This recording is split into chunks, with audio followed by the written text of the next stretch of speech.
Baik, selamat malam semuanya. Selamat malam, Pak. Oke, terima kasih sudah bersedia hadir ya di perkuliahan kita yang ini menjadi pengganti yang sempat kosong beberapa waktu yang lalu. Oke, mungkin kita mulai saja ya supaya tidak terlalu malam nanti sih. Baik, eh, saya share screen dulu.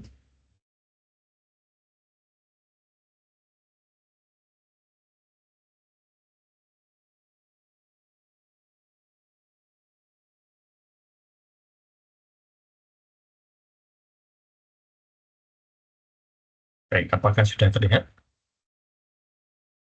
Sudah, Pak. Baik, terima kasih. Ya, jadi malam ini itu materi kita ini adalah sesuatu yang di mata kuliah ini itu sebetulnya juga apa ya, kalau dikatakan baru ya memang karena ini menjadi tren gitu ya, data analytics, tetapi sebetulnya juga tidak benar-benar baru. Hanya memang pada umumnya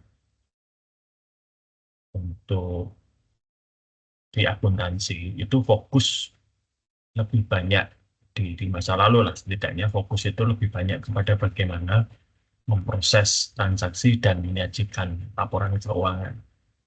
Nah, dalam proses pengolahan transaksi dan juga pengolahan informasi keuangan menjadi laporan keuangan itu sebetulnya dikumpulkan banyak data. Nah, dengan berkembangnya teknologi belakangan ini dengan kekuatan komputasi yang semakin besar, harga ataupun juga apa istilahnya ya, fasilitas komputasi dengan kekuatan besar itu juga semakin terjangkau, gitu ya. Media penyimpanan data juga semakin besar, semakin murah. Perkembangan komunikasi data yang juga kapasitasnya semakin membesar dan harganya juga semakin murah, maka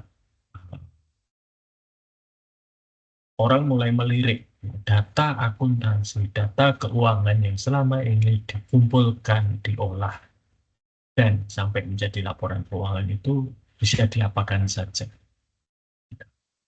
Dalam beberapa tahun terakhir ini bahkan sudah sampai muncul kepada bahwa data ini menjadi komoditas strategis yang baru, ya, bisa dikatakan the new oil, ya. Minyak bumi baru, sebenarnya mungkin tidak bisa mengatakan perang minyak bumi sebelumnya, namun ini menunjukkan betapa pentingnya uh, data ini sebagai satu aset digital bagi organisasi bahkan sampai kepada level negara. Banyak sekali kemudian di dunia internasional ini dibahas mengenai bagaimana ketika data itu melintas batas negara, ya, hak dan kewajiban maupun juga perlindungan terhadap data pribadi, data korporasi dan lain sebagainya, dan itu sebenarnya juga sudah sering menjadi topik pembicaraan ya. Misalnya Uni Eropa itu misalnya tidak boleh jadi peraturan di Uni Eropa itu melarang perusahaan atau organisasi yang berada di Uni Eropa itu menjalin kerjasama bisnis dengan perusahaan lain di mana domisili atau tempat berada perusahaan tersebut itu negaranya tidak memiliki undang-undang perlindungan data yang kompatibel dengan Uni Eropa. Dan secara mengejutkan, ini termasuk Amerika Serikat. Ya, jadi memang ada perbedaan fundamental antara pemerintah Amerika Serikat dengan negara-negara Uni Eropa mengenai perlindungan data ini. Sehingga seharusnya eh, data di Uni Eropa, di perusahaan-perusahaan Uni Eropa tidak boleh berbisnis dengan perusahaan-perusahaan di Amerika Serikat. Namun hal itu kan tidak mungkin, ya, sehingga ditempuh banyak cara. Tepat sebelum pandemi, bahkan Uni Eropa itu mengeluarkan eh, peraturan yang namanya GDPR, ya, GDPR, General Data Protection Regulation. Jadi perlindungan data pribadi yang jauh lebih ketat, yang jauh lebih komprehensif ya untuk melindungi. Nah, mengapa hal ini ditempuh?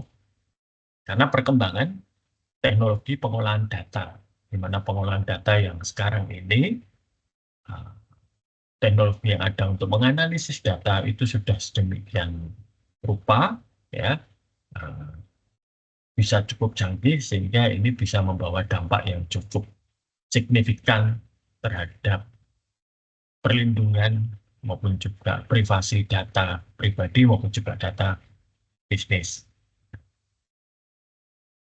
Dan ya, kasus-kasus di masa lalu sudah menunjukkan bahwa data-data ini sering sekali dimanipulasi, ya, atau ya bukan dimanipulasi, tapi dimanfaatkan kepentingan-kepentingan yang masuk ke wilayah yang abu-abu. Ya.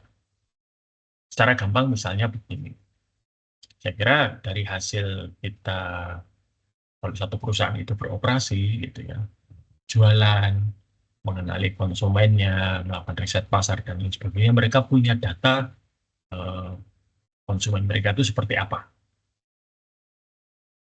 Apa yang menarik bagi para konsumen mereka, kesukaannya apa dan lain sebagainya. Ya ini bisa dimanfaatkan untuk misalnya eh, kepentingan marketing, ya merancang program marketing yang sesuai. Namun juga bisa digunakan untuk memanipulasi. Dan inilah yang terjadi misalnya dalam Facebook, di mana Facebook itu pernah bereksperimen, gitu ya, untuk beberapa usernya itu pada layar mereka itu hanya dimanipulasi oleh Facebook, hanya muncul informasi-informasi atau posting-posting yang nadanya positif. Lalu dilihat apa yang terjadi dengan para pengguna ini. Ya, lalu ada juga sebagian pengguna yang di lini masanya itu hanya muncul posting-posting negatif. Lalu dilihat apa yang terjadi. Dan seperti yang sudah diduga, itu ya mungkin juga Anda sudah bisa menduga bahwa yang menghadapi postingan-postingan positif itu cenderung untuk juga posting sesuatu yang positif. Demikian pula sebaliknya, kalau yang dihadapi dengan postingan-postingan negatif, dia akan cenderung juga memposting sesuatu yang negatif. Ya. Nah, ini kemudian dimanfaatkan untuk berbagai macam, termasuk juga untuk eh, mempengaruhi massa. Sudah bukan rahasia lagi, gitu ya. Sosial media itu memegang peran yang cukup besar di dalam peristiwa-peristiwa politik. Kampanye pemilu, kampanye pilkada, saya kira ini juga mungkin meskipun sekarang tidak terasa minimal saya tidak begitu merasakan ya, tetapi di banyak negara yang lain ini menjadi satu senjata yang cukup ampuh ya untuk melakukan kampanye baik oleh para kandidat yang akan maju dalam pemilihan maupun juga oleh pihak-pihak lain yang berkepentingan ya. Nah, ini berasal dari analisis data pengguna Facebook gitu ya, di mana kecenderungannya. Nah, kita juga kalau kita punya usaha, kita punya pekerjaan gitu ya, dan berurusan dengan orang lain, maka sistem kita akan mengumpulkan data ini dan ini bisa menjadi satu ya, seperti pisau lah ya, bisa menjadi sesuatu yang positif, bisa kita gunakan untuk memprofilkan dan para konsumen kita, bisa juga untuk negatif ya, bisa kita pakai untuk memanipulasi para konsumen kita sehingga mereka membeli lebih banyak. Ya tergantung nanti implementasinya. Namun poin dari hal yang saya sampaikan itu adalah betapa pentingnya data analitik ini sekarang. Ya. Data yang sudah dikumpulkan sekian tahun, data yang sudah tersedia begitu banyak di sekitar kita ini harus bisa dimanfaatkan. Itulah inti utama dari materi kita pada malam hari ini.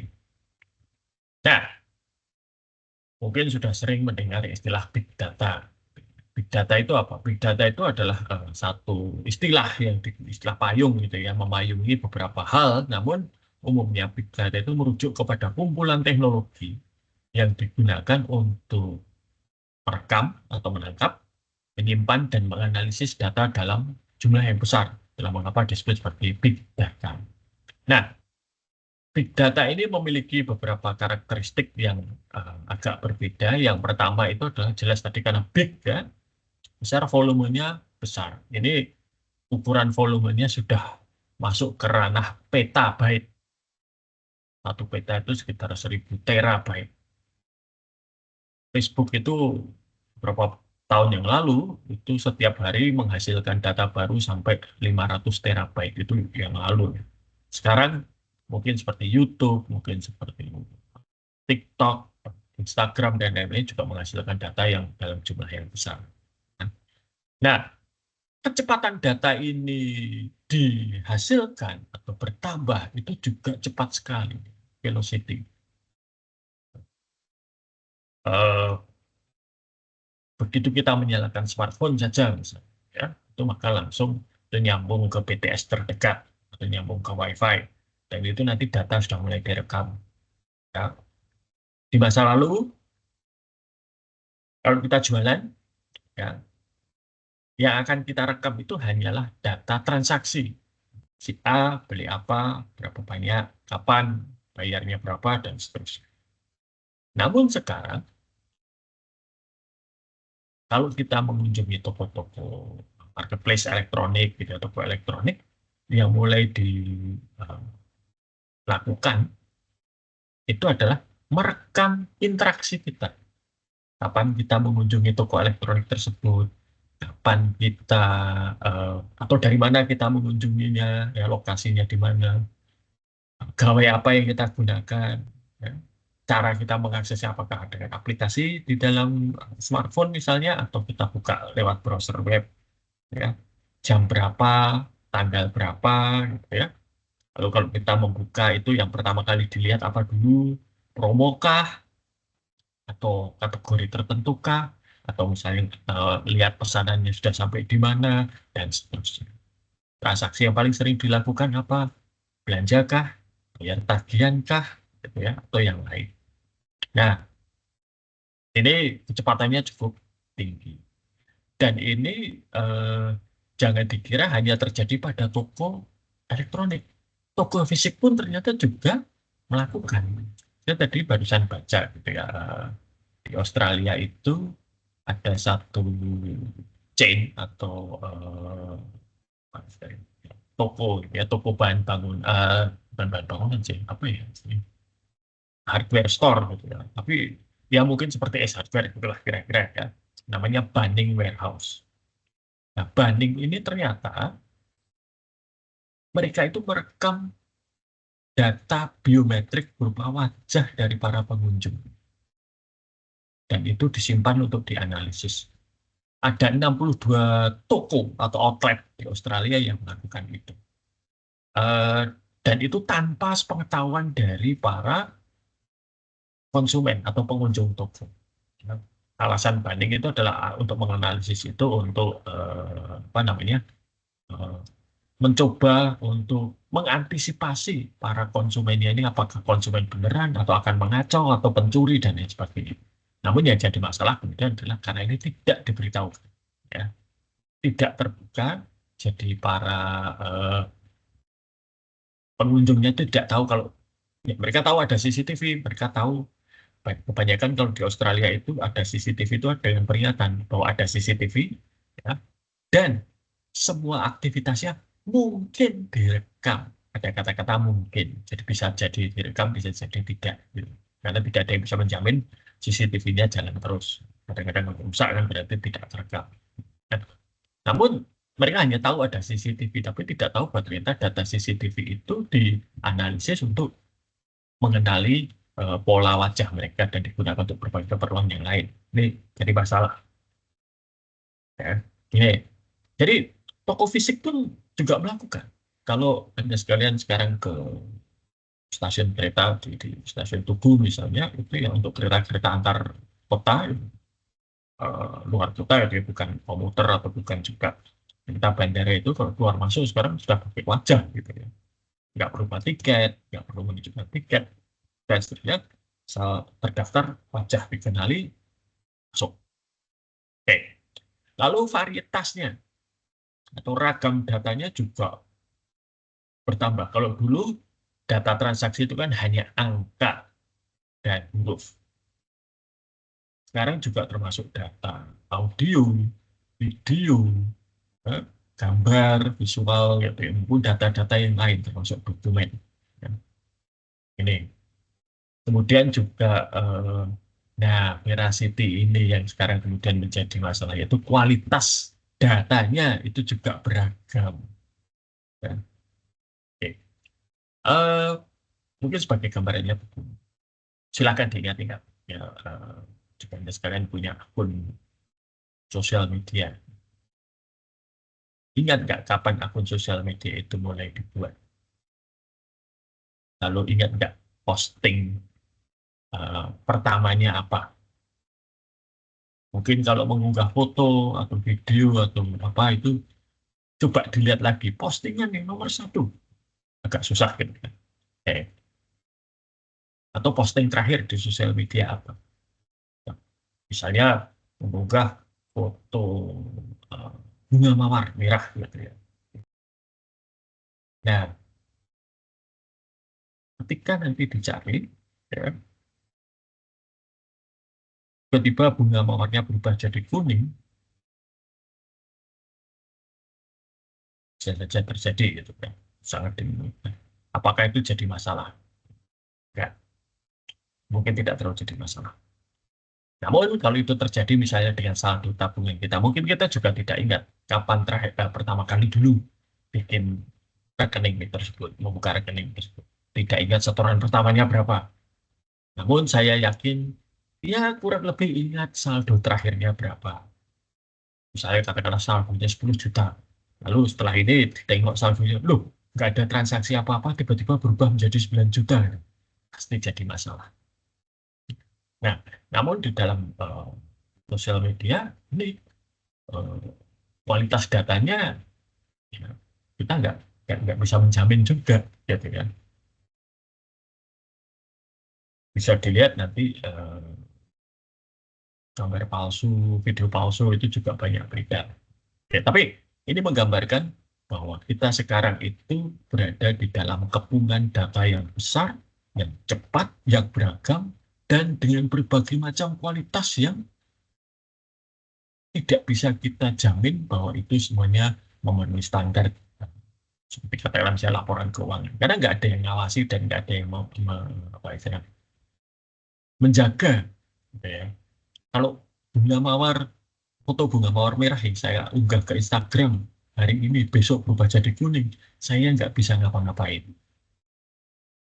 Tapi kalau saldo tabungan saya itu yang tadinya 10 juta tanpa transaksi apapun berubah menjadi nol, wah saya bisa teriak-teriak, saya bisa lapor polisi, saya bisa lapor OJK, saya bisa lapor apapun gitu ya, dan mereka akan menanggapi hal tersebut. Tapi kalau saya lapor ke Instagram, foto bunga mawar yang kemarin merah jadi kuning, ya didiamkan saja, tidak akan diurus. Nah ini bedanya, gitu ya. Nah, jadi kemudian ini juga membawa perubahan kepada profesi akuntansi. Bahwa profesi akuntansi itu tidak lagi sekedar memproses dan menyajikan laporan keuangan. Karena kalau itu saja, ya sudah profesi akuntansi akan mati. Karena itu sebentar lagi digantikan mesin. Jadi kalau mesin dikatakan bisa menggantikan peran manusia, akuntansi itu salah satu profesi yang akan segera digantikan. Ya. Kenapa? Ya karena untuk mengolah data transaksi, ya, jurnal, masuk buku posting buku besar nanti menjadi neraca saldo, penyesuaian jadi laporan keuangan, itu bisa dilakukan oleh mesin dengan cepat dan akurat. Jauh lebih bagus daripada kalau kita melakukan secara manual. Nah, dengan demikian, peran seorang akuntan, seorang akuntansi itu kemudian bergeser ke arah analitik. Informasi yang tersaji ini artinya apa? Apa yang bisa kita peroleh dari informasi yang ada di hadapan kita?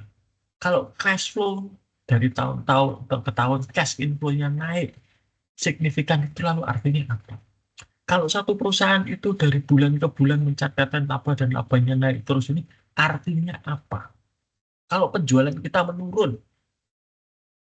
lalu apa yang harus dilakukan? Inilah eh, gunanya yang disebut di sini sebagai analitik mindset. Jadi bahwa kalau kita sekarang berkecimpung di dalam pekerjaan atau dunia bisnis, ya kita kalau membuat keputusan harus sudah berdasarkan data dan analisis. Ya. Ini sudah hampir 10 tahun ini pemerintah Indonesia sudah gencar mendorong yang namanya decision, data driven decision making. Datanya mana? Datanya mana? Dan data ini memang kemudian sering menjadi masalah. Yang sering menjadi perdebatan saja, data tentang kemiskinan. Ya. Ini saya tahu persis karena saya pernah ikut satu penelitian gitu ya mengenai kemiskinan. Ya. Data kemiskinan itu selalu menjadi perdebatan yang ramai dari zaman dulu presidennya Pak SBY sampai sekarang. Ya. Karena apa? Banyak sekali permasalahan di lapangan. Satu, kategori miskin atau definisi miskin itu pemerintah Indonesia punya sendiri. Dan ternyata eh, nanti lembaga yang lain juga punya definisi yang berbeda. Ya. Yang saya ingat betul itu dulu adalah debat seru karena ada satu yang pemerintah Indonesia berkeras mengatakan kemiskinan di Indonesia sekian jumlahnya, tapi ada yang bilang enggak segitu, jumlahnya beda. Ternyata yang dipakai laporannya Bank Dunia. Pemerintah Indonesia pakai datanya BPS, Badan Pusat Statistik. Nah, definisi miskinnya beda. Ya, antara Bank Dunia dengan pemerintah Indonesia beda definisi miskin. Maka datanya pasti berbeda. Ya. Nah, kemudian pengumpulan data ini juga menjadi problematik. Ada cukup banyak di BPS itu pada waktu itu ya, kalau sekarang mungkin sudah jauh lebih baik.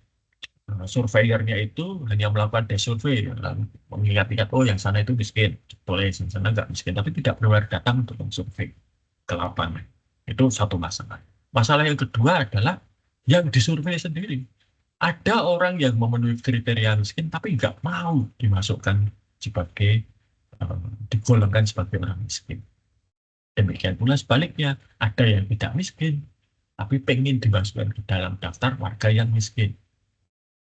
Nah, maka mungkin Anda sekalian sering mendengar, loh, si itu kok eh, dapat bantuan untuk orang miskin, padahal rumahnya 2 lantai misalnya, seperti itu ya. Nah, ya sebaliknya. Dan itu terjadi di mana-mana. Saya belakangan ini di organisasi alumni Atmajaya, Kamajaya ya, itu kan ada beasiswa. Saya sering mendengar, si itu kok dapat beasiswa, padahal handphonenya saja iPhone yang terbaru misalnya. Atau itu kok dapat beasiswa, padahal keluarganya mampu, dan seterusnya. Nah, ini juga satu hal yang sering terjadi. Ya, jadi, datanya saja bermasalah ketika dikumpulkan. Nah, maka ini menjadi satu tantangan. Ya. Apakah data yang kita miliki untuk nanti dianalisis itu sudah berkualitas? Nah, oke, tapi kita kembali dulu ke analytic mindset. Analytic mindset itu dimulai dari kita memiliki pertanyaan yang tepat. Artinya begini, kalau kita ada masalah, misalnya penjualan menurun, oke. Kalau penjualan menurun, itu apa penyebabnya? Nah, apa penyebabnya itu bisa luas sekali. Maka mencari tahu penyebab utama penjualan menurun ini itu merupakan yang nomor satu. Yang kedua, kita bisa mencari data yang tepat. Ya. Ketiga, kita menganalisis dengan cara yang tepat atau metode yang tepat. Dan terakhir, ya kalau sudah ada hasilnya, kita bisa memahami dan kemudian menindaklanjuti hasil analisis tersebut. Ya, actionable item. Jadi percuma kalau hasil analisnya nggak bisa ditindaklanjuti. Ya. Misalnya, oh penjualan turun karena daya beli menurun. Oke. Kalau begitu apa yang bisa dilakukan? Nah, nanti kita bahas secara khusus ya. Nah, oke, sekarang kita masuk ke pertanyaan tadi ya, the right question. Itu ada satu akronim juga singkatan SMART. Jadi pertanyaan untuk analisis itu harus yang pertama S, spesifik, sangat spesifik. Apa penyebab penjualan menurun? Apakah karena harganya terlalu mahal? Apakah karena kualitas produknya yang tidak memenuhi kebutuhan atau apa yang lain? Ini harus spesifik. Ya. Kemudian measurable. Nah, bisa diukur. Oke, ini saya sedikit beralih ya, karena sekarang sedang menjadi pembicaraan hangat di lingkungan itu adalah mahasiswa itu kan Anda kuliah itu kan nanti kalau lulus kan ada kompetensi khusus gitu ya yang diharapkan dikuasai. Sekarang cara mengukurnya gimana? Supaya tahu bahwa mahasiswa ini ketika lulus itu bisa atau tidak dianggap menguasai kompetensi tertentu yang diharapkan. Nah, cara mengukurnya begini. Kapan diukur? Nah, ketika kita tidak bisa mengukur, maka kita tidak bisa tahu apakah si mahasiswa ini itu sudah menguasai atau tidak. Itulah mengapa ada tugas, ada kuis, lalu juga ada tahapan-tahapan kuliah. Itu sebetulnya untuk itu. Sehingga kalau ditemukan ternyata, loh mahasiswanya, oke, kalau mahasiswa kita jauh ya, ini yang saya temukan. Misalnya, eh, oh mahasiswa saya ternyata tidak tahu analisis regresi, padahal butuh analisis regresi. Maka kalau kita sudah tahu bahwa mahasiswa tidak bisa analisis, bisa diukur gitu ya, bisa dihitung, oh tidak tahu regresi, ya sudah berarti perlu intervensi. Intervensinya bagaimana? Ya supaya dia kembali ke arahnya. Mahasiswa S1 itu 2 tahun pertama mereka harus lolos yang kalau dulu namanya penilaian sisi program. Mereka harus mencapai IPK tertentu dan harus lulus minimal SKS tertentu. 40 SKS 2,5 kalau tidak salah di S1 akuntansi. Nah, berarti kalau tahun pertama saja dia sudah, misalnya tahun pertama itu dia kan 20 SKS, 40 SKS ya sudah, IPK-nya sudah 3 ya sudah, besok lolos dia. Kita nggak perlu dibuat. Tapi kalau dua semester pertama saja IPK-nya 1 koma, yang lulus nggak sampai 10 SKS, nah ini berarti ada masalah, perlu intervensi. Ya. Nah, hal-hal seperti itu. Sama juga ketika mahasiswa S1 yang mendekati masa studinya sudah mendekati maksimal, ya setahun sebelumnya, jadi misalnya eh, 7 tahun kalau dulu ya misalnya 6 tahun. Oke, 7 tahun. Mahasiswanya sudah tahun ke-6. Yang sudah tahun ke-6 belum lulus ini siapa? Dikumpulkan dulu. Kalau dipanggil dan ditanya masalahnya apa. Kalau mereka sedang skripsi, oh berarti pembimbing skripsinya dipanggil.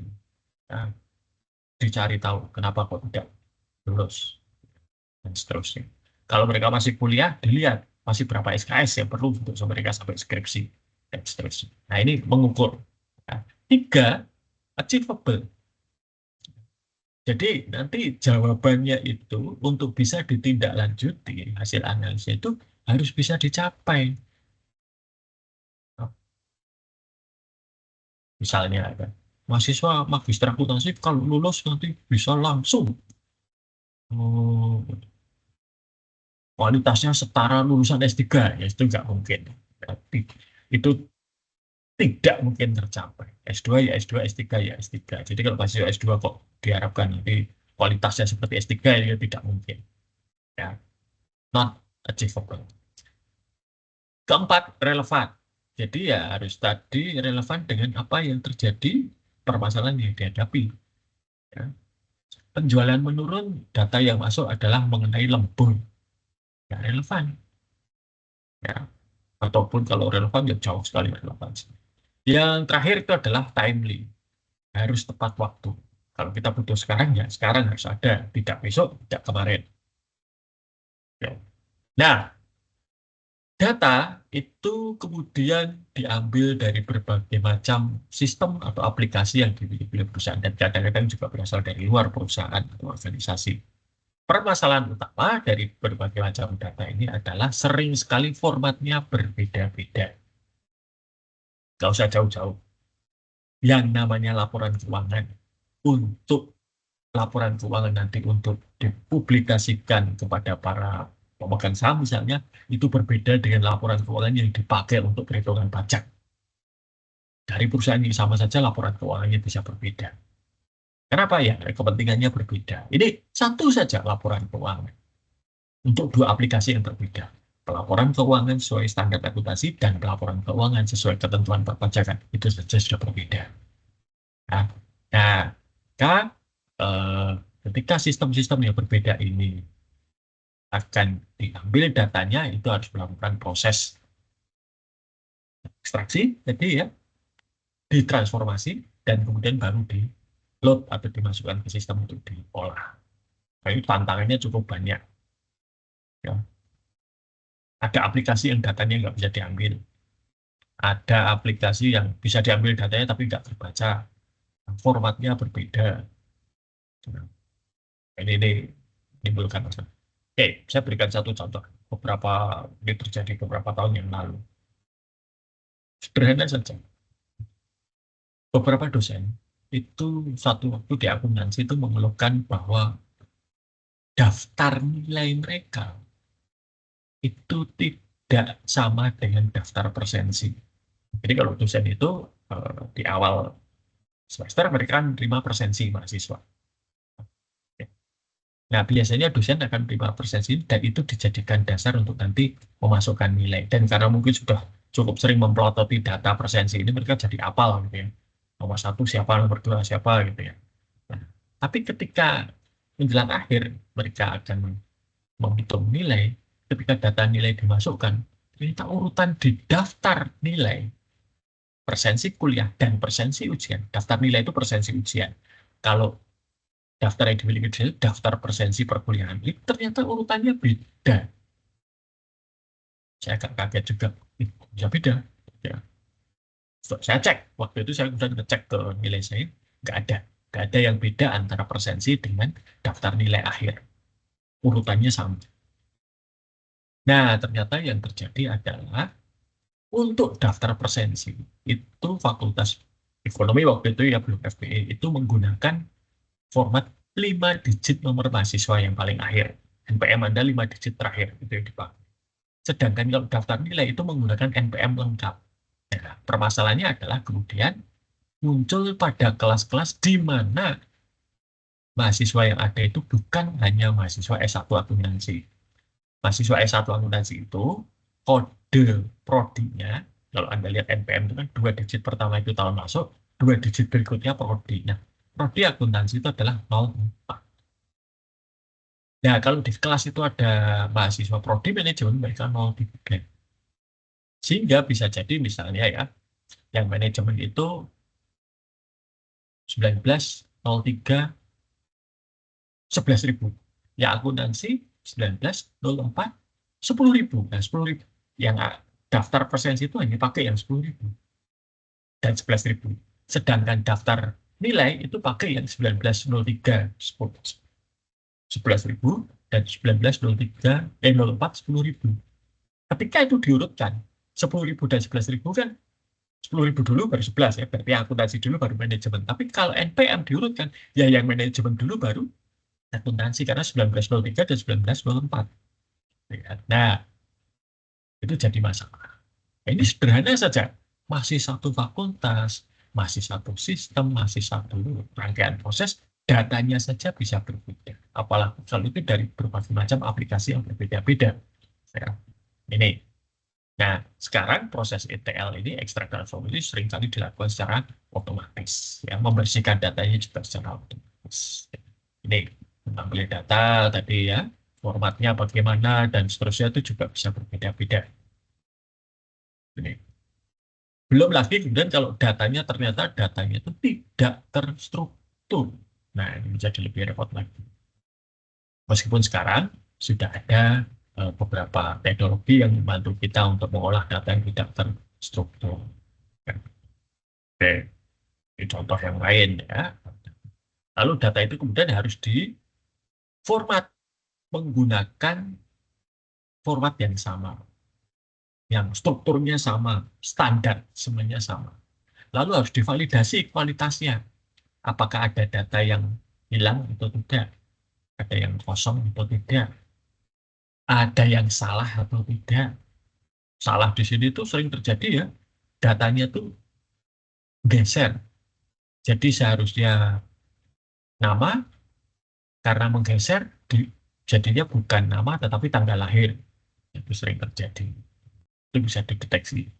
Atau datanya eh, ada data yang mirip tapi tidak benar-benar sama. Nah, ini gimana? Apakah itu data yang sama sehingga salah satu bisa dihapus atau itu dua data yang berbeda? Ya, nih. Maka proses transformasi data ini juga penting di situ untuk membersihkan data. Data yang kotor itu tidak boleh masuk untuk dianalisis. Itu harus dibuang.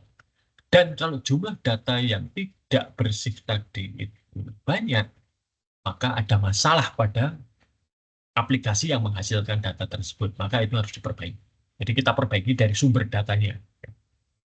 Kalau itu dilakukan perbaikan pada saat datanya itu sudah akan dianalisis, itu sudah terlambat seperti itu. Kemudian data itu dimasukkan untuk dianalisis. Ya, oke. Nah, itu tergantung alat analisisnya apa. Nah, sekarang teknik analisisnya ini ada 4. Ya. Pertama itu adalah descriptive analytic. Ini yang paling dasar. Ini akan memberikan informasi mengenai yang terjadi itu apa. Bisa. Apakah benar penjualan kita menurun? Apakah benar profitabilitas menurun? Ini bisa dibuktikan dengan mudah, gitu ya, dengan descriptive analytic. Jadi deskriptif itu menjelaskan apa yang sedang atau sudah terjadi. Nah, meningkat di atasnya itu adalah diagnostik. Itu untuk menjawab mengapa kok ini terjadi. Oke. Mengapa kok penjualannya menurun?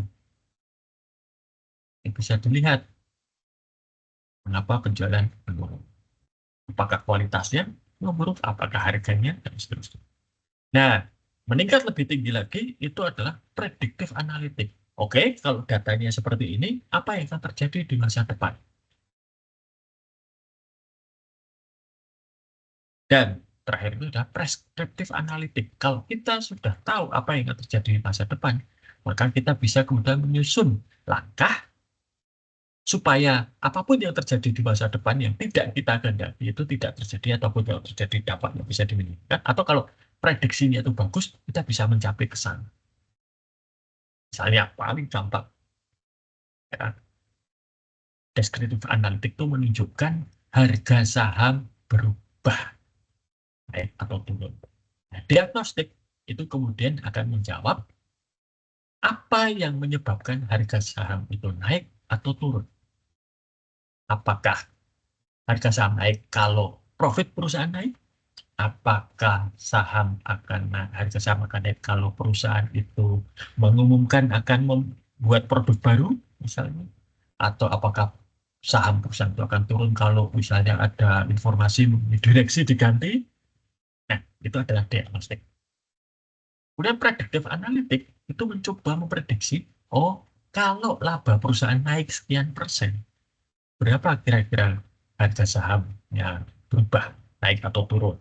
Demikian juga, oh, kalau biaya produksinya naik, atau jumlah penjualannya naik, kira-kira harga sahamnya akan naik atau turun atau tidak. Kalau ganti direksi, apakah harga sahamnya akan naik atau turun? Itu adalah predictive analytic. Preskriptif kemudian, coba misalnya, oh, besok itu diprediksi labanya akan turun. Dan kalau laba turun, prediksinya harga saham turun. Apa yang bisa kita lakukan? Supaya harga saham turunnya tidak drastis atau malah tidak turun. Misalnya. Bukan berarti lalu laporan keuangannya dimanipulasi, ya enggak. Tapi misalnya, oh, mungkin bisa ditampilkan informasi yang lain. Semacam itu. Oke. Nah, ini adalah rekomendasi dari Ernst Young, ya, keahlian data analitik apa yang perlu dimiliki. Ya, ini kalau contoh ya, ini rasio-rasio keuangan. Itu kalau kita orang akuntansi sudah harus paham, ya. Tidak harus hafal, tapi harus paham. Jadi misalnya kalau current ratio itu apa, ya, debt to equity, return on investment, return on asset itu kita tahu semua. Kita tahu bagaimana menganalisis tren suatu data, ya, membandingkan forecasting, memprediksi di masa depan. Forecasting itu standar kok, ya. Pakai regresi ya, kita juga sudah bisa, ya. Ya. Lalu tentunya kalau teknologi ya nomor satu ini kalau keuangan tidak ya terpaksa menyebut merek ya Microsoft Excel, nggak bisa tidak. Nah Excel ini ya ini satu-satunya produk yang menurut saya ya ini menjadi kunci Microsoft sampai sekarang masih menjadi raksasa. Excel ini tidak tergantikan, gitu ya. Nggak ada yang bisa menggantikan Excel minimal saat ini. Kan? Lalu tentunya kita juga perlu tahu kalau tahu pemrograman atau statistik itu lebih baik lagi, gitu ya. Kita tahu mengenai machine learning. Kalau Anda sekalian sudah bisa statistik regresi itu sudah tahu machine learning sebetulnya. Oke, nanti ini bisa menjadi bahan pertimbangan untuk kalau mau belajar tambahan. Gitu kan. Nah, namun semua alat itu juga akan percuma kalau kita tidak tahu arti hasil analisis itu apa. Ya, misalnya korelasi. Ini paling gampang, korelasi. Korelasi itu kan menunjukkan kalau terjadi A, apakah terjadi B atau tidak. Kalau A muncul, apakah B ikut muncul? Atau kalau A muncul, B menghilang. Misalnya. Korelasinya positif atau negatif, ya. Signifikan atau tidak.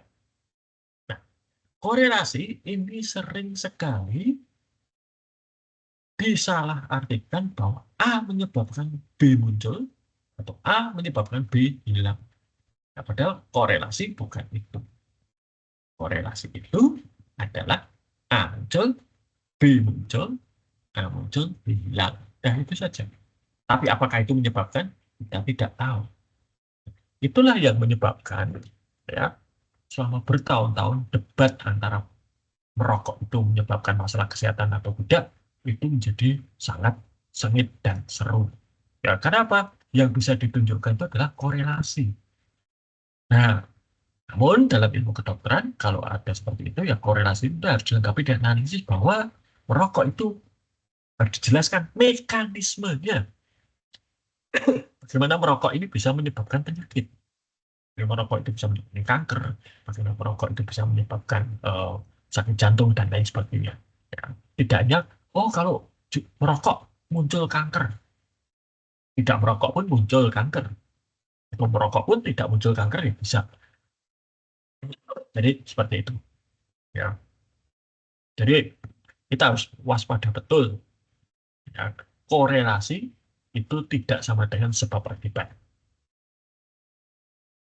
Nah, hanya memang dalam banyak analisis data, benar ya,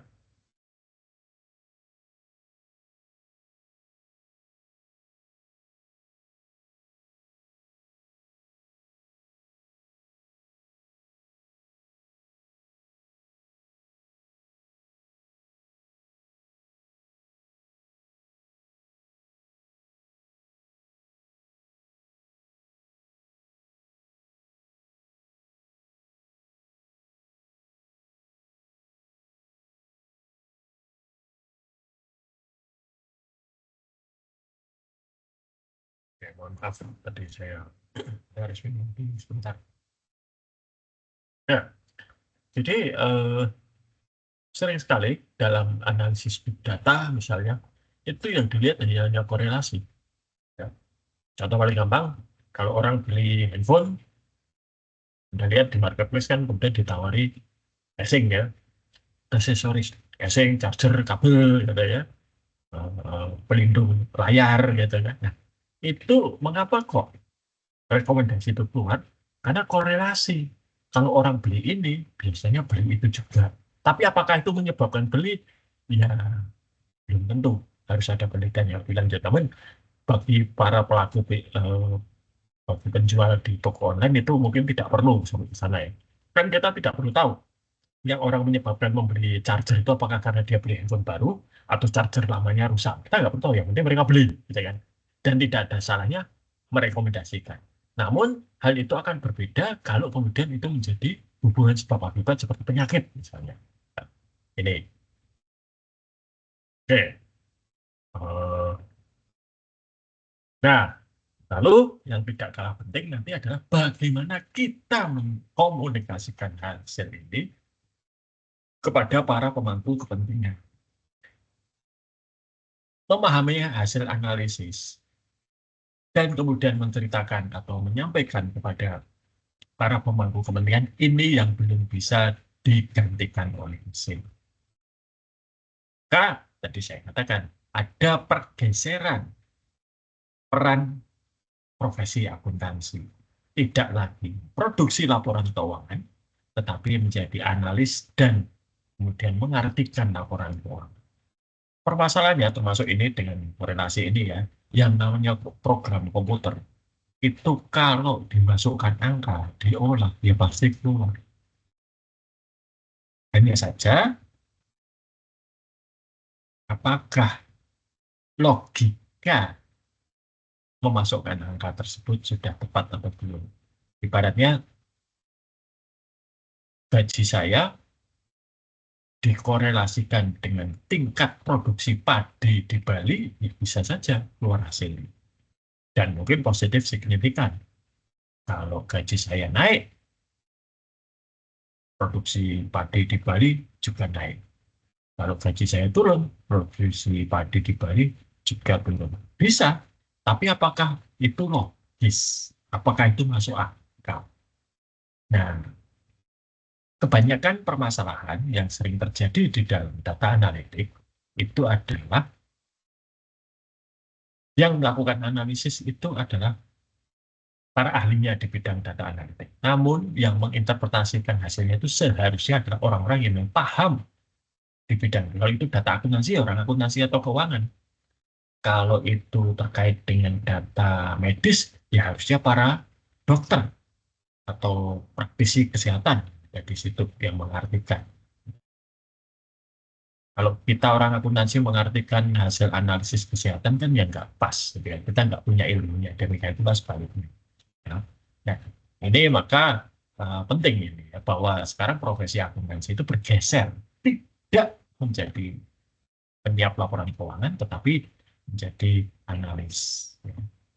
Nah, buktinya apa? Tahun 2015, ENZ itu melakukan transformasi digital besar-besaran untuk bisnis mereka.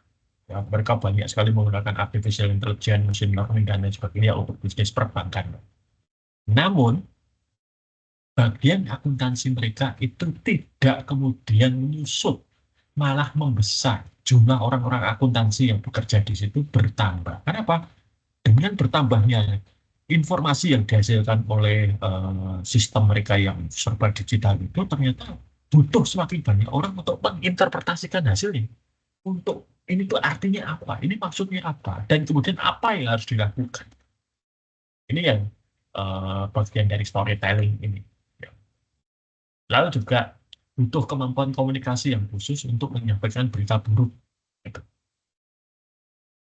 Apalagi kalau hasil analisisnya ternyata negatif ya, itu kan harus disampaikan dengan tepat ya. Karena kalau tidak tepat nanti malah jadi tidak ada tindak lanjut, malah nanti jadinya saling menyalahkan misalnya atau marah-marah. Oke. Nah, sering juga data yang ditampilkan ini dibuat dalam bentuk visual ya, infografik misalnya. Karena ya manusia itu lebih pada umumnya lebih mudah memahami dan mencerna gambar visual daripada angka. Lihat tabel itu ruwet gitu ya. Tapi begitu lihat eh, chart gitu, itu lebih mudah. Ini.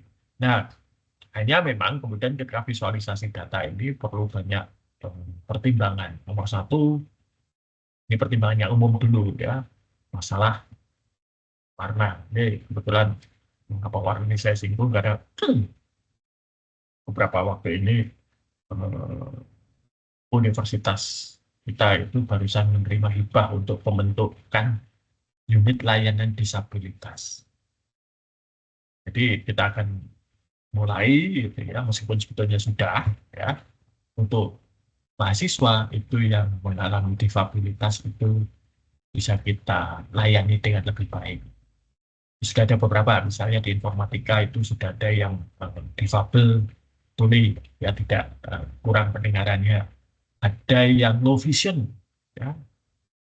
Dan ini permasalahannya adalah karena yang di Atmaja ini sering sekali itu terjadi di tengah jalan. Jadi ketika masuk itu tidak tuli, tidak atau kurang pendengaran, tidak low vision, ya. Yang low vision itu sehingga saya terjadi karena dia kecelakaan basket atau apa gitu ya, lalu jadi low vision.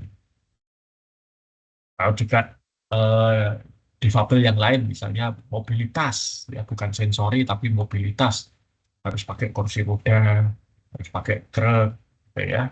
Dan ini juga perlu untuk ditangani. Nah,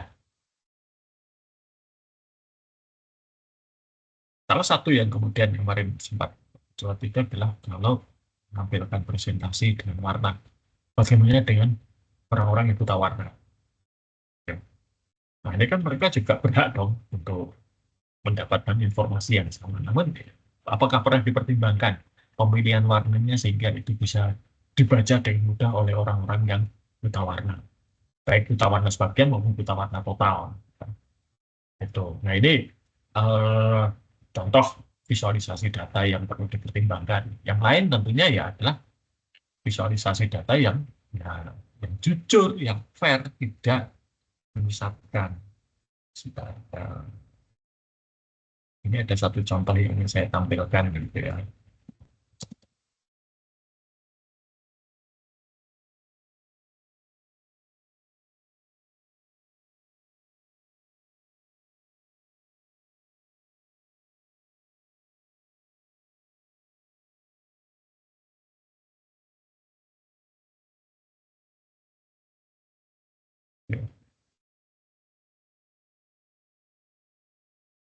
Baik, share ini.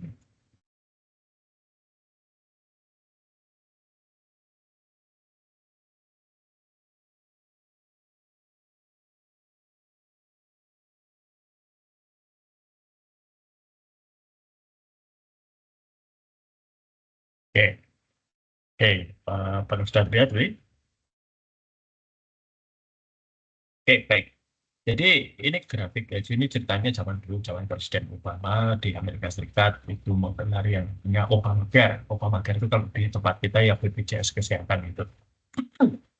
Nah, targetnya itu pada tanggal 31 Maret itu harus sudah ada 7.066.000 yang mendaftarkan ke BPJS Kesehatan. Tanggal 27 Maret itu masih 6 juta. Jadi masih kurang 1 juta lebih. Waktunya tinggal 4 hari. Apa bisa? Nah, kalau kita melihat grafiknya, kok seperti itu? Kayaknya kalau kita melihat sekilas, tidak melihat angkanya, kita hanya melihat diagram batangnya, kok kelihatannya jauh sekali.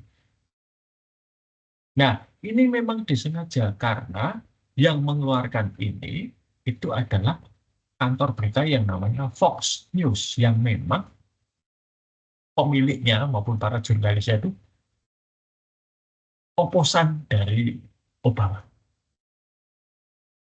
Ini memang dibuat seperti itu. Tidak proporsional. Bandingkan misalnya dengan yang ini. Nah, ini beda lagi. Ya, sama, masih 6 juta dan 7 juta. Namun proporsi diagram batangnya berbeda. Kita lihat di proporsinya sudah lebih proporsional. Sehingga, oh kalau dia tinggal sedikit lagi, 4 hari masih oke lah. Gitu ya. Tapi kalau yang ini tadi, yang sebelumnya, wah, kayaknya jauh gitu ya. Itu contoh gitu ya. Permasalahan yang sering muncul untuk kita di dalam menampilkan visualisasi. Ya, ya dan masih ada banyak pertimbangan-pertimbangan lain yang perlu untuk dilakukan, ya, sehingga informasi yang kita sampaikan secara visual itu mewakili yang sesungguhnya. Karena kalau 100% nggak mungkin ya, akurasi nggak mungkin kalau visualisasi. karena tidak akurat pasti. Oke.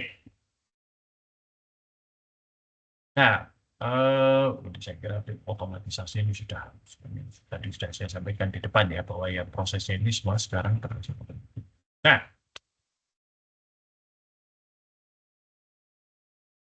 terlepas dari kemajuan teknologi, ternyata juga yang namanya analitik ini bukan panacea. Panacea itu obat dari segala obat, gitu ya. Kalau kita lihat iklan obat tradisional itu kan menyembuhkan berbagai penyakit ya, mulai dari HIV/AIDS sampai kanker, sampai ke lupus, sampai ke mungkin panu dan lain sebagainya. Itu kan itu satu klaim yang sangat tidak masuk akal ya. Tapi sering sekali di dalam dunia bisnis berbagai macam jargon, wah solusi segala masalah itu sering kali muncul dan banyak juga yang percaya gitu ya. Nah ini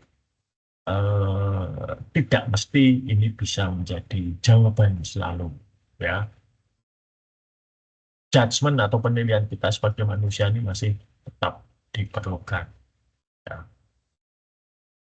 Sebagai contoh ya, ketika pesawat Boeing 737 Max yang kecelakaan di Lion Air dan Ethiopian Air itu, pilot sudah tahu kalau ada yang salah ya. Karena pesawatnya melawan ketika akan naik malah pesawatnya turun sehingga kecelakaan. Nah, tapi semua instrumen mengatakan baik-baik saja. Artinya apa? Data informasi menunjukkan baik-baik saja. Pilotnya tahu kalau ini nggak baik-baik saja. Maka penilaian kita sebagai manusia ini juga patut untuk dipertimbangkan. Tidak semata-mata 100% percaya pada mesin. Ya, ini. Nah, eh, ini yang menyebabkan kemudian saya sebetulnya tidak terlalu khawatir dengan mahasiswa misalnya menggunakan ChatGPT. Ya, silakan aja pakai ChatGPT. Saya juga pakai kok, gitu kan. Ya, namun menggunakan ChatGPT itu atau AI yang lain itu tetap tidak bisa dilepas dari human judgment. Ya. Dan ini lebih penting sebetulnya. Hal yang sama bisa juga saya mengkritisi salah satu wacana yang beredar belakangan ya, bahwa eh, ngajari AI dan coding mulai dari TK gitu. Wah, ya bagus gitu ya. Niatnya bagus, tapi implementasinya yang agak susah menurut saya. Pertama, karena tidak tahu yang mau diajarkan coding atau AI itu apa. Saya tuh selalu kok kalau ada mahasiswa atau calon mahasiswa gitu ya, calon mahasiswa di informatika itu lalu bilang, ini bahasa pemrograman apa yang harus saya kuasai, programming apa yang harus saya kuasai gitu ya. Tidak akan pernah ada yang bisa memberikan jawaban yang pasti karena sangat tergantung untuk apa. Misalnya, ya, kalau kita berkecimpung di dunia sistem operasi, ya, membuat software-software seperti Windows gitu ya, ya itu butuh bahasa pemrograman C dan C++. Ya. Tapi kalau itu untuk aplikasi bisnis, Android mungkin Java, aplikasi bisnis iOS, ya sebagai Swift. Ya. Nanti yang lain beda lagi. Nah, maka saya mengatakan pada Tuan belajarnya itu jangan belajar programming, tapi belajar yang namanya rekayasa perangkat lunak. Jadi bagaimana menghasilkan perangkat lunak. Programming, coding itu adalah bagian dari itu. Bagian dari rekayasa. Tapi kalau kita sudah tahu rekayasa perangkat lunak itu seperti apa, ya, sama seperti kalau belajar akuntansi juga begitu. Mau pakai software akuntansi apapun, nggak masalah kok. Tapi kita tahu kan, kalau ada saldo persediaan minus ini berarti ada sesuatu yang salah dengan software akuntansi ini. Karena saldo persediaan itu nggak mungkin minus. Ya, ini contoh saja logika sederhana seperti itu. Nah, sama seperti AI ini, saya khawatir nanti yang diajarkan itu apa? Jangan-jangan ya diajarkan menjadi prompt engineer ya, bagaimana meramu pertanyaan untuk ChatGPT supaya mengeluarkan hasil yang benar. Nah, kalau seperti itu, ya nggak tercapai. Nah, yang diinginkan kan adalah kita menciptakan ChatGPT baru gitu ya, atau apa misalnya. Bukan lalu mengoptimalkan itu. Nah, maka ini human judgment. Maka kalau di akuntansi itu kalau dari S1 akuntansi pengantar itu yang diajari pertama adalah secara manual, ya. Debit kredit di jurnal kan, kemudian jurnal nanti diposting buku besar ke pembantu, buku besar ke neraca saldo, penyesuaian laporan keuangan, manual dulu. Setelah itu baru diajari cara pakai yang otomatis, pakai software dan sebagainya. Sehingga nanti kalau pakai software tahu kok angkanya kayak gini ya, nah, nggak mungkin ini, jadi bisa tahu ini. Oke. Nah, berikutnya sekarang kita akan bahas secara khusus nanti transformasi data. Mana data yang macam-macam ini ditransformasi. Oke. Nah, data yang berkualitas tinggi itu punya beberapa atribut. Yang nomor satu itu adalah akurat, bebas dari kesalahan, benar, secara akurat mewakili peristiwa dan aktivitas. Jadi misalnya saldo bank per 31 Desember 1 miliar. Ya sekarang kalau kita lihat di saldo banknya nggak mungkin 1 miliar, ya sudah bukan 31 Desember. Tapi ada bukti, ada catatan bahwa pada tanggal 31 Desember memang saldo banknya 1, ya, itu akurat. Dua, lengkap. Aspek yang penting itu tidak ditinggalkan atau tidak dihilangkan. Contohnya kalau itu penjualan kredit, ya harus ada jurnal penjualan, harus ada jurnal piutangnya, kemudian ada jurnal nanti terkait dengan kalau itu perpetual yang nanti dengan persediaan, ya. Ini. Lalu konsisten dari waktu ke waktu ya, kalau sudah terjadi penjualan tunai di 1 Januari 2024, nanti dilihat lagi pada Januari 2025 ya sama penjualan tunainya segitu. Timely, tepat waktu tadi sudah ya, dan valid. Valid. Kita menggunakan ukuran yang memang tepat. Jadi kalau transaksinya itu misalnya BBM pakai liter, ya sudah kita sepakat pakai liter. Jangan pakai galon misalnya, 1 liter 1 galon. Oke. Nah, jadi yang pertama kemudian yang harus dilakukan untuk data itu adalah data ditata strukturnya dengan namanya data structuring. Itu ada proses untuk mengubah pola data atau tampilan data ya itu untuk nanti dianalisis. Nah, ini macam-macam, bisa kita mengagregasi jadi yang dari tadi ya terperinci menjadi ringkas ya, bisa kita banyak mengambil data dari tempat lain atau kita misalkan pivot. Misalnya ini ya, yang kiri itu detail, yang kanan itu yang sudah diagregasi. Ya, jadi berapa unit toh yang dibeli 3.400 juga, total cost-nya berapa? 152.000 sekian.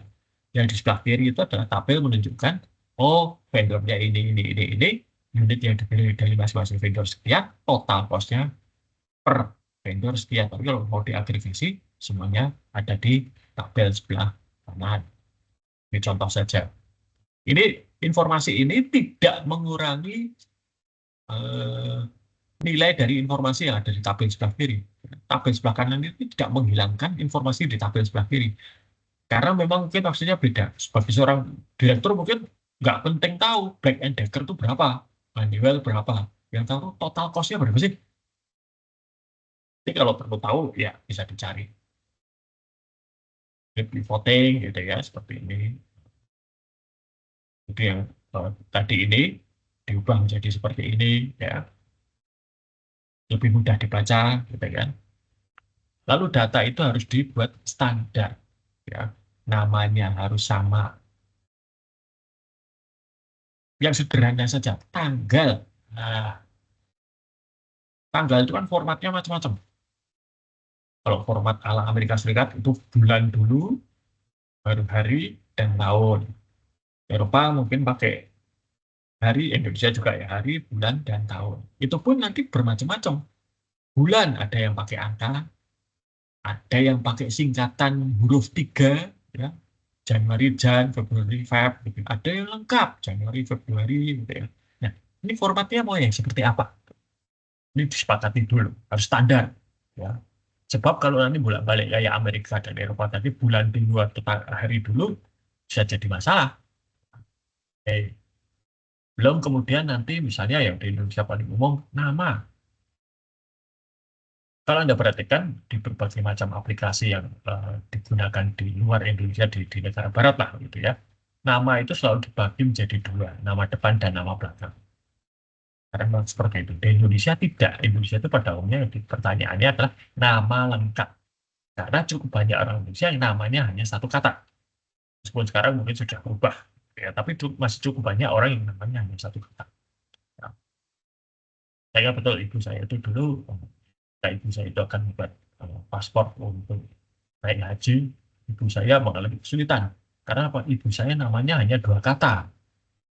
Sedangkan syarat paspor untuk naik haji itu harus tiga kata.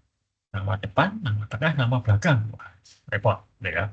Nah, ini sederhana saja. Eh, Masalah nama, kemudian masalah tadi tanggal. Ya. Semuanya harus dibuat sama. Standar. Alamat demikian juga, ya, kode pos, dan seterusnya.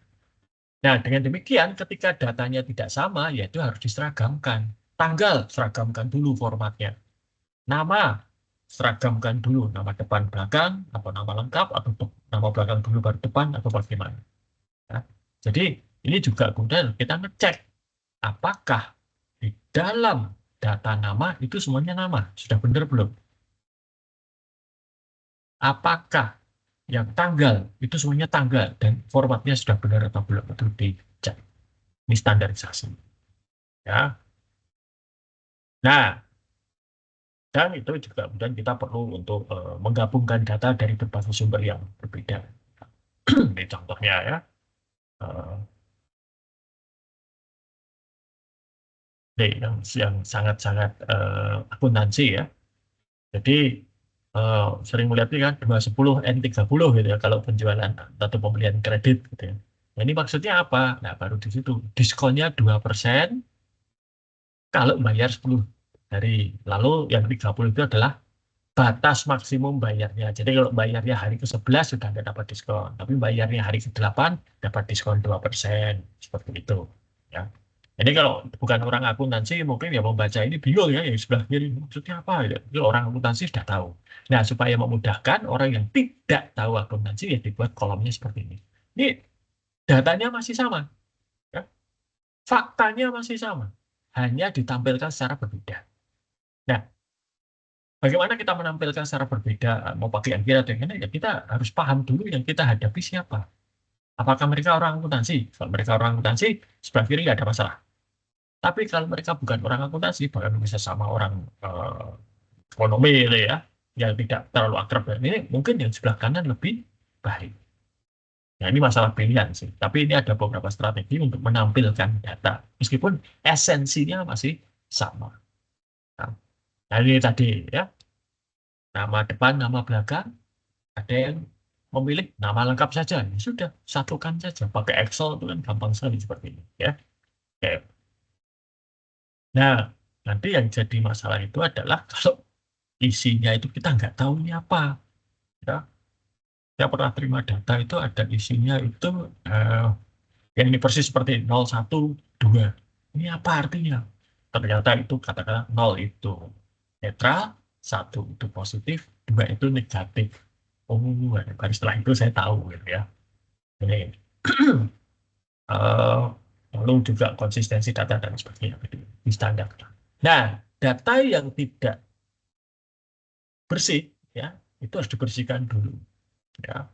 Nah, yang kategori data yang tidak bersih itu ya seperti apa? Satu, tidak konsisten. Dua, tidak akurat. Dan tiga, tidak lengkap. Supaya data yang kita analisis nanti itu berguna, data yang kotornya harus dibersihkan. Buang. Tidak boleh dianalisis. Karena kalau data yang kotor ini dianalisis, hasil analisis kita bisa salah. Ini. Lalu juga kita harus melihat apakah ada data yang terduplikasi. Dua baris yang persis sama. Ini juga pakai Excel gampang sekali. Cari aja yang duplikat. Lalu data yang tidak bersih, terduplikasi tadi dibuang semua. Oke. Nah, kadang data yang kosong itu bisa kita ganti. Tapi itu hanya bisa kalau datanya itu adalah data numerik. Kalau bukan numerik, nama gitu kosong nggak bisa kita ganti ya. Kita nggak tahu namanya siapa. Tapi kalau data itu numerik, bisa kita ganti. Misalnya dengan ekstrapolasi. Nah, contoh kasusnya itu adalah datanya itu adalah data jumlah penumpang pesawat tiap hari selama 10 tahun. Mungkin ada beberapa hari yang datanya kosong. Kita bisa menebak dengan menghitung pola, gitu ya, menghitung deret bilangan itu, ya, kalau di pelajaran matematika tahu kan ada deret. Nah, kita bisa melakukan ekstrapolasi. Nah, nih, lalu juga ada error tadi ya, mungkin saja datanya error. Nama kok isinya karakter-karakter aneh, oh ini berarti mungkin ada kerusakan. Jadi begini, yang namanya pengolahan data, penyimpanan data dengan komputer itu selalu ada kemungkinan terjadi error. Listrik naik turun saja bisa error. Ya. Ada komponen cacat, error. Aliran listriknya di dalam komputer itu tidak lancar, error. Ya. Nah, namun sebetulnya di dalam perangkat komputer sendiri sudah ada satu mekanisme, satu teknologi yang namanya error checking and correction. Jadi bisa ngecek ada error atau tidak, dan kalau ada error diperbaiki. Namun ya selalu saja ada yang bisa lolos. Hanya saja data yang error ini apakah dia melebihi batas toleransi atau tidak, sebagai threshold violation tadi. Sebagai contoh, mungkin Anda sekalian pernah lihat, ya saya yakin sudah pernah lihat streaming ya, layanan streaming film. Kadang-kadang kan ada filmnya itu di satu sudut, tidak mulus ya, kotak-kotak gitu ya, pikselasi gitu kan. Nah, itulah error. Hanya saja kalau misalnya ya, film itu yang error di pojok kiri atas, tidak mengganggu, ya sudah dibiarkan saja. Nggak perlu protes gitu kan. Karena apa? Errornya kecil dan tidak signifikan. Tapi kalau seluruh gambarnya tiba-tiba menjadi kotak-kotak, ya, nah itu berarti signifikan. Artinya dia sudah melanggar data threshold violation. Nah, itu. Nah, kita harus terus memantau data yang kita buang karena kotor tadi, apakah itu jumlahnya signifikan atau tidak. Kita sendiri yang menentukan berapa jumlahnya sendiri. Kalau sudah signifikan, maka kita perlu ngecek sumber datanya ada masalah atau tidak. Kalau ada masalah, ya berarti harus diperbaiki di sana. Karena nggak mungkin kita perbaiki di sini. Pada saat pembersihan. Ya. Nah, bisa jadi ternyata yang salah itu adalah entry-nya, ya, ketika masukkan data. Maka sebisa mungkin, ini pelajaran kalau di analisis perencanaan sistem yang saya ajar, sebisa mungkin kalau entry data itu ya otomatis. Ya. Jangan beri kesempatan pengguna itu entry data dengan cara ngetik. Kecuali mungkin nama ya. Nama ya ngetik boleh lah. Gitu ya. Tapi kalau tanggal lahir, suruh milih dari kalender. Eh, tempat lahir, suruh milih dari wilayah geografis. Alamat, suruh milih misalnya kecamatan, kabupaten, kota, dan kelurahan, suruh milih. Atau masukkan saja kode pos, nanti yang ketahuan kelurahannya mana, atau desanya mana, ya. Kabupatennya mana, kota atau kota, provinsinya mana, orang sudah tahu. Gitu ya. Eh, makanya kalau di mesin ATM itu kan tidak banyak kesempatan untuk kita mengetikkan sesuatu. Yang biasanya kan transaksi sudah milih. Milih apa? Transfer. Paling ngetikkan nomor rekening. Atau kalau kita misalnya tarik tunai, ya sudah tinggal pencet-pencet saja gitu ya. Mana yang jumlahnya akan kita tarik. Oke. Nah, data itu kemudian divalidasi ya. Setelah dibersihkan divalidasi, kalau sudah benar ya kita teruskan di proses. Ya. Nah, bagaimana cara kita validasi? Ya, visual inspection. Paling gampang itu visual inspection. Kita lihat aja. Kalau misalnya itu datanya tanggal, apakah semua yang kita lihat itu tanggal semua? Ya, kalau jumlahnya sedikit, mungkin visual inspection bisa. Namun kalau jumlahnya sudah banyak ya, dari pagi itu yang ngajar analisis data bisnis, mahasiswa saya beri data yang terdiri 6 juta baris, 12 variabel. Nah, itu kalau dicek satu-satu ya pedes gitu ya. Ya sudah. Maka ya kita pakai statistik. Ya. Atau kita sampling saja, ambil baris tertentu, kita cek datanya benar atau tidak. Ya, dan seterusnya. Nah, dengan cara kalau kita sudah tahu kolomnya itu datanya apa dan itu benar atau tidak, kita bisa merancang satu sumber komputer untuk ngecek datanya benar atau tidak, gitu ya. Dan itu gampang. Contoh ya, alamat email. Nah, alamat email benar nggak? Search saja di situ ada tanda dan tanda titik atau tidak. Ya, samiaji@gmail.com. Nah, pasti ada titiknya ya, dan mesti ada @-nya. Cari aja, itu ada nggak? Kalau nggak ada @-nya, salah. Cara mendeteksinya gampang sekali kalau seperti itu. Ya, kita ya tinggal lihat. Eh, Kode pos di Indonesia itu kode pos pakai angka. Ya, kita bisa ngecek. Misalnya kode pos maksimal itu katakanlah 9. Ya. Berarti kalau, sorry, 9, 7 misalnya. Berarti kalau kode posnya 9, wah ini pasti salah. Seperti itu. Nah, dan banyak hal yang lain. NIK misalnya. NIK itu kita juga bisa lihat. Digit 7 dan 8 itu kan menunjukkan tanggal lahir dan jenis kelamin. Kalau pria, yaitu pasti tanggal digit 7 dan 8 di bawah 40. Tapi kalau wanita kan pasti di atas 40. Ya. Itu pun saya lakukan. Jadi saya ada satu data KTP gitu ya, data NIK, mengatakan ini data keluarga. Data keluarga, bisa cek nama istrinya. Ya. Oke, namanya nama wanita. Lalu saya cek NIK-nya. Di situ saya lihat, digit 7 dan 8-nya kok 15. Saya mengatakan, wah ini datanya nggak benar. Kenapa? Masuk istrinya NIK-nya digit 78 15. Harusnya di atas 40. Saya mengatakan. Nah, ternyata benar. Dokumennya, kartu keluarga. Nah, saya ingatkan. Kartu keluarga itu palsu. Jadi ketahuan dari daftar anggota keluarga, istri kok NIK-nya di digit 78 kok 15. Padahal harusnya di atas 40 karena wanita kan. Nah, oke. Contoh saja sederhana seperti itu. Kita bisa melakukan validasi dengan pengetahuan-pengetahuan seperti itu. Ya. Oke, nah terakhir untuk malam ini adalah analisis dan eh, presentasi ya. Nah ini tadi sudah saya sampaikan deskriptif, diagnostik, prediktif, preskriptif. Nah seperti ini derajatnya. Semakin ke kanan itu semakin kompleks ya. Tetapi juga nilai tambahnya itu akan semakin tinggi ya. Namanya barang berharga nggak mungkin murah dan mudah gitu ya. Maka kalau kita bisa menampilkan preskriptif analitik, itu nilainya sangat besar. Kalau deskriptif itu ya hanya memberitahukan ya. Ini sudah terjadi, sudah lampau, ya sudah, bagus untuk diketahui. Nah, dalam hal ini, laporan keuangan itu sebetulnya adalah deskriptif. Ya. Oh Pak, kita rugi, atau oh Bu, kita untung tahun kemarin. Ya itu kan tahun kemarin, sekarang ya nggak tahu. Ya. Nah, ini ya, deskriptif. Dan kalau diagnostik ya tadi ya, mendiagnosis apa atau yang terjadi, nah, dan kita memprediksi di masa depan bagaimana. Dan preskriptif, kita bisa menyampaikan apa yang sebaiknya dilakukan. Nah, deskriptif analitik ini nomor satu yang penggunaan data itu exploratory data analysis. Ya, ini kalau secara statistik ya statistik deskriptif. Kita harus lihat.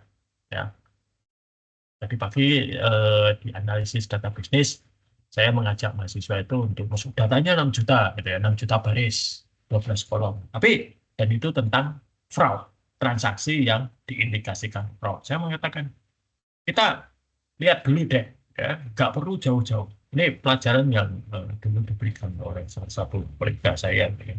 Dia mengatakan, kalau mau menganalisis data, nomor satu, itu harus kita melakukan analisis deskriptif untuk tahu profil datanya seperti apa. Misalnya, apakah datanya normal atau tidak, imbang atau tidak. Nah, yang terjadi adalah data yang fraud, transaksi fraud, dan tidak fraud itu sangat tidak berimbang.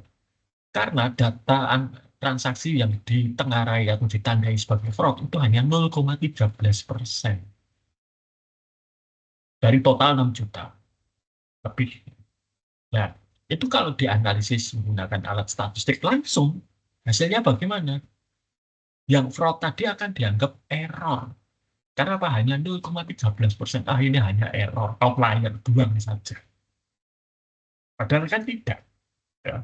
Maka dengan demikian harus ada strategi nanti untuk kalau datanya tidak imbang bagaimana? Salah satu strategi yang tadi saya perkenalkan itu adalah undersampling. Jadi yang fraud ada berapa transaksi? Yang fraud katakanlah ada 5.000 transaksi. Berarti nanti kita ambil secara random transaksi yang tidak fraud juga 5.000 saja. Supaya imbang. 50-50 gitu ya proporsinya. Jangan 0,13% dan 10,9% gitu tadi. Karena pasti nanti tidak akan keluar hasilnya. Ya. Ini. Kemudian yang saya ajak juga mahasiswa melihat itu adalah jam berapa, karena ada datanya, jam berapa transaksi fraud itu sering terjadi. Ternyata antara jam 12 malam sampai jam 9 pagi. Berarti ya sudah, fokusnya nanti untuk pencegahan fraud, fokus saja pada transaksi yang ada di situ. Yang terjadi antara jam 9, jam 12 malam sampai jam 9 pagi. Di luar itu, ya tetap waspada, tapi fokus utama di situ. Lalu juga saya tunjukkan, jumlah transaksinya berapa. Ternyata jumlah transaksi yang fraud itu paling banyak terjadi pada kisaran $2.000 atau kurang. Di atas itu sudah sangat jarang. Maka kalau ada transaksi 1 juta bar, nggak usah diteliti dulu, karena itu pasti nggak fraud. Ya, seperti ini. Jadi ini gunanya descriptive analytic untuk menjelaskan apa yang terjadi. Nah, diagnostik ini nanti kemudian melihat ya confirmatory data analysis dan kemudian prediktif ya. Kalau prediktif itu kemudian kita melihat transaksi seperti apa yang bisa dikatakan fraud, jumlahnya berapa, kapan terjadi, dikirim oleh siapa, diterima oleh siapa, dan seterusnya. Ya, baru setelah itu nanti divalidasi. Ya. Kalau nggak salah tadi errornya hanya 1,13%. Nah, prescriptive analytic ini kemudian adalah rekomendasi. Tadi dari hasil descriptive analytic di pagi hari tadi, ternyata dari beberapa jenis transaksi yang fraud itu hanya 2. Itu apa? Tarik tunai dan transfer. Berarti kalau membayar tagihan, kemudian juga setoran, itu nggak perlu dicek karena pasti tidak fraud. Karena fraudnya hanya terjadi pada 2 jenis transaksi, yaitu apa? Tarik tunai dan transfer. Ya sudah, kita fokus ke situ saja dulu. Nah, ini adalah prescriptive analytic. Karena kita melihat, oh seperti ini, ya sudah, pakai ini. Ya. Nah, sering sekali yang menjadi masalah dengan data analitiknya adalah overfitting. Overfitting itu artinya berusaha ngepas-ngepaskan, gitu ya. Lalu dipas-paskan datanya. Seperti, nah ini ada kasus, saya kemarin uji skripsi, gitu ya. Mahasiswanya itu ingin melihat pengaruh, bukan, melihat apakah sentimen.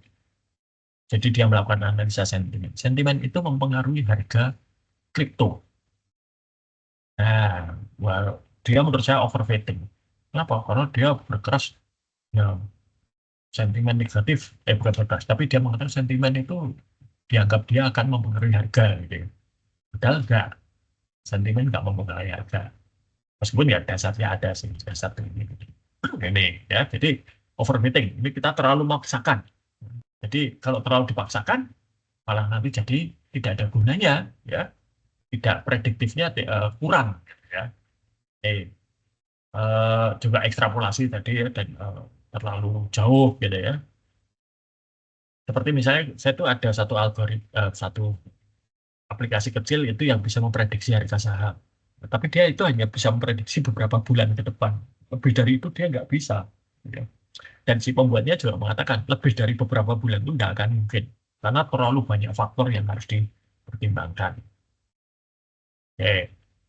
Nah, yang berikutnya itu adalah visualisasi atau presentasi. Ya, nah, ini supaya apa yang sudah kita analisis itu bisa dicerna dan diterima oleh para pemangku kepentingan.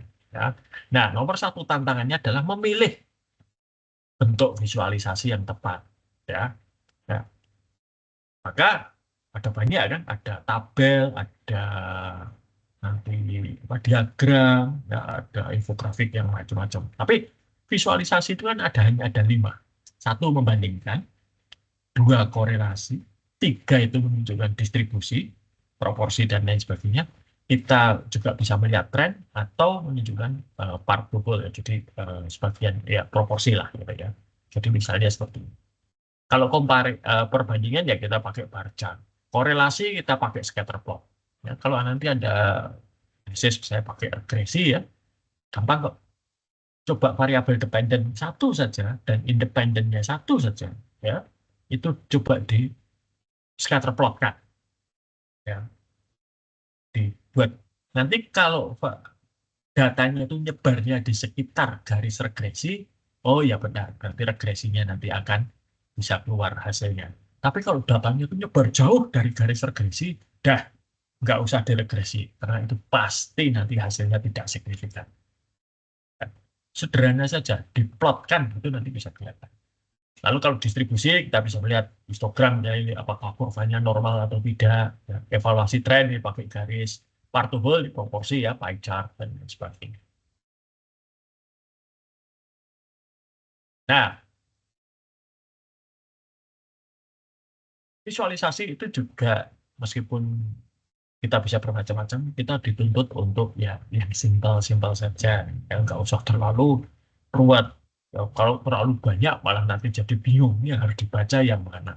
Ya, kalau itu terlalu artistik, malah nanti kehilangan maknanya yang mau disampaikan itu apa.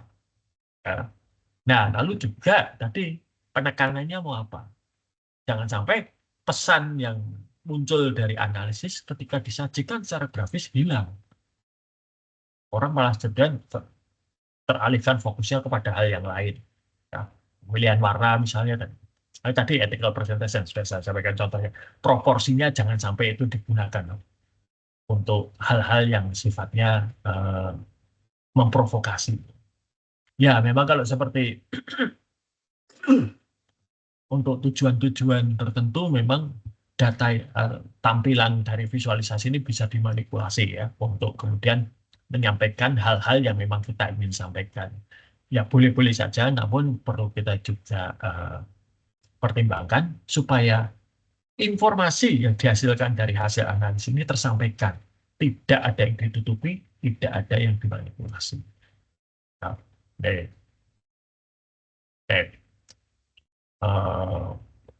ini contoh-contohnya nanti bisa dibaca sendiri. Ya. Oke, sampai di sini dulu. Apakah ada yang bertanya?